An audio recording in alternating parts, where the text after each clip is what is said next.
Okay. విద్యా సంవత్సరం ప్రారంభమైపోయింది కాబట్టి మీరు అంటున్నారు విద్యా వ్యవస్థ పూర్తిగా కొలాప్స్ అయిపోయింది అని చెప్పేసి.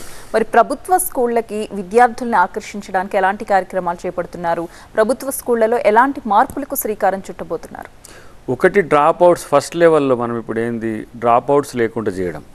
ఎందుకంటే చాలామంది పిల్లలు ఈ స్కూల్స్లో నాణ్యమైన విద్య లేదని ఆల్టర్ అవుతున్న పరిస్థితుల్లో మనం స్టాఫింగ్ ఫస్ట్ అంటే స్కూల్లో టీచర్ స్టూడెంట్ రేషియోని పెంచాలి. సో టీచర్స్ దాదాపు ఇప్పుడు 12 నుంచి 15,000 పోస్టులు వేస్తాం. రెండవది స్కూల్స్ను ఉన్న వాటిని సక్రమంగా చేయడం.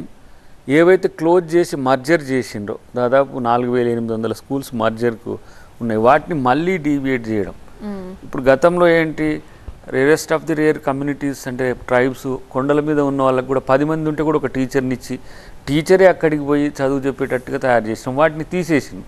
ఇప్పుడు వాటిని రీస్టోర్ చేయాలి. అంటే ట్రైబ్స్ చదవడం అనేది అది మన అవసరం. వాళ్ళకి చదువు లేకపోవడం వల్లనే వాళ్ళ అవకాశాలు అందిపుచ్చుకోలేకపోతున్నారు. వాళ్ళని స్పెషల్ కేటగిరీగా చూస్తాం మనం. ఎట్లా మైదాన ప్రాంత గిరిజనులు, తర్వాత కొండ ప్రాంత గిరిజనులు లెక్క. కొండ ప్రాంత గిరిజనులకు నష్టం జరుగుతుందని ఇప్పుడు గోండులు కానీ కోయలు కానీ లేకపోతే గుత్తి కోయలు కానీ కొండరెడ్లు కానీ కొంత వాళ్ళ ఆధునిక జీవనానికి లేదంటే విద్యా జీవనానికి చాలా దూరంగా ఉంటారు. అలాంటప్పుడు వాళ్ళకి మనం సామాజిక బాధ్యత, ఇప్పుడు ఊర్లో ఉన్న ఆయనకు 10 స్కూల్స్ కట్టియొచ్చు కాక కనీసం అక్కడ ఉన్న వాళ్ళకి ఆలన రావాల్సిన అవసరం ఉంది కదా. సో ఈరోజు 1వ తరగతి 2వ తరగతి 3వ తరగతి చదివిన చదువుకున్న తర్వాత వాళ్ళ కొండ దిగి వచ్చే ప్రయత్నం చేస్తారు. వాళ్ళ కల్చర్లో అసలు ఇతర సామాజిక జీవనానికి వాళ్ళు దగ్గరగా ఉండరు. ఆ జీవితాన్ని అసలు వాళ్ళు రుచి కూడా చూడరు కాబట్టి వీళ్ళతో కలిసి కూడా పోలేరు. వాళ్ళ జీవన విధానాలు వేరుంటాయి. సో వాళ్ళ దగ్గరికే మనం పోయే వ్యవస్థ రాజశేఖర రెడ్డి గారు చేసిండ్రు. మళ్ళీ మనం అది పునఃస్థాపితం చేయొచ్చు. ఇప్పుడు స్టూడెంట్స్ ఏంది ఎవరు కూడా ఫారిన్ పోతున్నారు, అమెరికా పోతున్నారు, ఆస్ట్రేలియా పోతున్నారు, లండన్ పోతున్నారు. ఇట్లాంటి వాళ్ళకి ఏంది ఇంటర్నేషనల్ స్కూల్స్ మనం మండల్ లెవెల్ నుంచే స్టార్ట్ చేస్తున్నాం. అది ఇంగ్లీష్ స్టాండర్డ్ స్కూల్స్ పెట్టాలనేది మా మేనిఫెస్టోలో అంశం. దానికి ఆర్థికంగా ఎంత అయితే అనే అంశం పక్కన పెడితే పెరుగుతున్న విద్యార్థులకు అనుకూలమైన స్కూల్స్ను మనం కట్టించే ఒక మొట్టమొదటి కార్యక్రమం ఇప్పుడు రేపు చేయబోతున్నాం. కాబట్టి ఎక్కడ కూడా విద్యకు సంబంధించి రాజీపడే చర్చనే లేదు, ఎంత ఖర్చు అయినా సరే. తర్వాత మహిళా విద్య చాలా కాన్సన్ట్రేటెడ్గా ఉంటుంది. తెలంగాణలో ఇంటర్మీడియట్ డిగ్రీ డ్రాప్ అవుట్స్ పెరుగుతున్నారు. 10th వరకు ఏదో ఒక స్కూల్లో ఏదో ఒక రకంగా పిల్లని చదివించాలనే ఉద్దేశంతో చదివినప్పుడు కూడా తర్వాత పెళ్ళే లక్ష్యంగా చదువు జరుగుతున్నది. లేదంటే ఆ కళ్యాణ లక్ష్మి అనేది ఒక పథకం పెట్టి నువ్వేమన్నా చదువు ఎక్కడన్నా పో, నీకు ₹1,00,000 ఇస్తాం, ఎవరినైనా పెళ్లి చేసుకో అనే ఈ పథకం ఏదైతే ఉందో దాన్ని స్థిరీకరించేటట్టుగా ఆ చదువుకోని వాళ్ళకి దాన్ని అందిస్తూనే చదువుకునేందుకు ప్రోత్సాహకాలు ఇస్తే మనకు కళ్యాణ లక్ష్మి పెళ్ళిళ్ళు తగ్గుతాయి.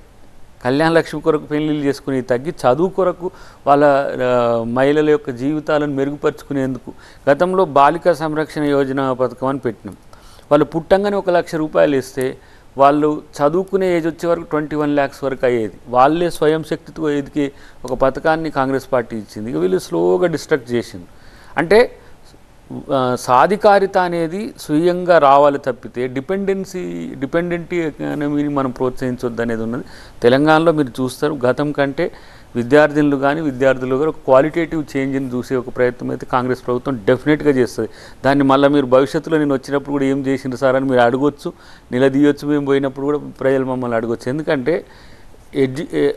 ఎడ్యుకేషన్ అనేదే మేలైన ఒక ఏమంటాము వాహకం ప్రజా బాగు. కాబట్టి అది పెంచాలనే ఆలోచన ఉంది.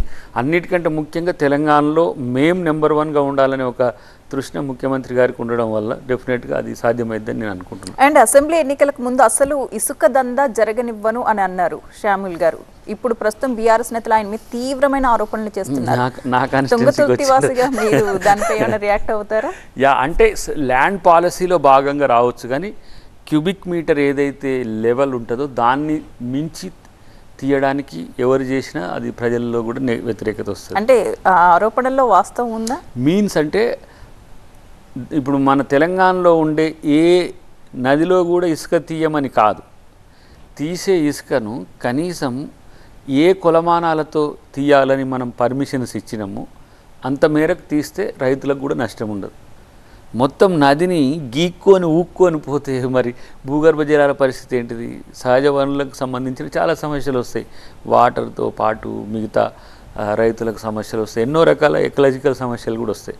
సో ఎంత ప్రామాణికంగా టీఎస్ఎండిసి కనుక తీయాలని ఇచ్చిందో అంతవరకు తీస్తే ఏ వ్యతిరేకత ఉండదు. అంతకు మించి చేస్తే మాత్రం ఎవరైనా తీయరని వారు ఇప్పుడు సామ్యుల్ గారు లేకపోతే మా పైన ఉన్న ఎవరు ఐలయ్య గారు లేదంటే ఇంకా కింద ఉన్న ఎవరు మా ఉత్తమ్ కుమార్ రెడ్డి గారు వారికి సంబంధించిన అంశం కాదు. ల్యాండ్ పాలసీ దానికి శాండ్ పాలసీలో దానికి సంబంధించి మొడాలిటీ స్టేట్ మొత్తం ఒకటే ఉంటుంది. అది మానేరు డ్యామ్ అయినా, ఇటు కృష్ణా అయినా, ఇటు మూసీన ఏదైనా, ఈసీ అయినా, ఎక్కడైనా ఒకటే ఉంటుంది. ఏది ఏమైనా అవసరానికి మించి ఇసుకను తోవడం అనేది అనర్థదాయకం అనేది అందరికీ తెలుసు. దాన్ని పాటిస్తాం అనేది అయితే నేను అనుకుంటున్నాను.